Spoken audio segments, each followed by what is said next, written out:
लकड़ी का कटोरा। एक बूढ़ा व्यक्ति अपने बहू बेटे के यहाँ शहर रहने गया। उम्र के इस पड़ाव पर वह अत्यंत कमज़ोर हो चुका था। उसके हाथ कांपते थे और दिखाई भी कम देता था। वह एक छोटे से घर में रहते थे। पूरा परिवार और उसका 4 वर्षीय पोता एक साथ डिनर टेबल पर खाना खाते थे। लेकिन वृद्ध होने के कारण उस व्यक्ति को खाना खाने में बड़ी दिक्कत होती थी। कभी मटर के दाने उसकी चम्मच से निकलकर फर्श पे बिखर जाते, तो कभी हाथ से दूध छलककर मेजपोश पर गिर जाता। कभी दाल इधर उधर फैल जाती, तो कभी रोटी के कुछ टुकड़े हाथों से नीचे गिर जाया करते। बहू बेटे 1-2 दिन तो यह सब सहन करते रहे, पर अब उन्हें अपने पिता की इस काम से चिढ़ होने लगी। हमें इनका कुछ करना पड़ेगा, लड़के ने कहा। बहू ने भी हाँ में हाँ मिलाई और बोली, आखिर कब तक हम इनकी वजह से अपने खाने का मज़ा किरकिरा करते रहेंगे, और हम इस तरह चीज़ों का नुकसान होते हुए भी नहीं देख सकते हैं।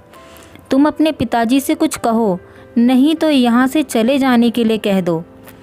अगले दिन जब खाने का वक्त हुआ तो बेटे ने एक पुरानी मेज़ को कमरे के कोने में लगा दिया। अब बूढ़े पिता को वहीं अकेले बैठकर अपना भोजन करना था। यहाँ तक कि उनके खाने के बर्तनों की जगह एक लकड़ी का कटोरा दे दिया गया था, ताकि अब और बर्तन ना टूट फूट सके।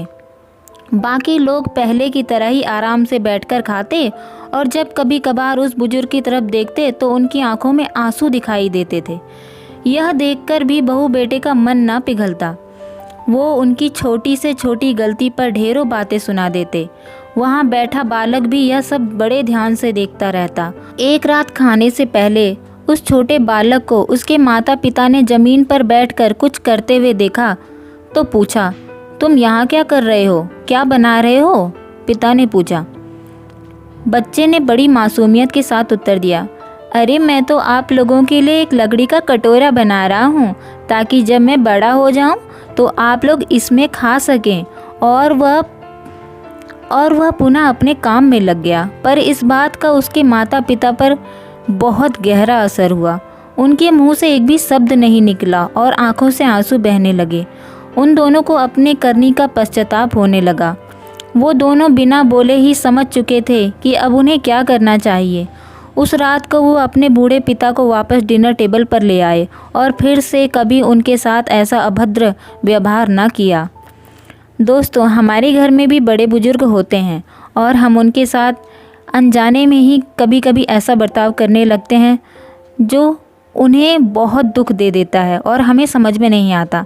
तो हमें इस बात का ध्यान रखना चाहिए कि हम अपने से बड़े और बुजुर्ग लोगों का और ज़्यादा ध्यान रखें।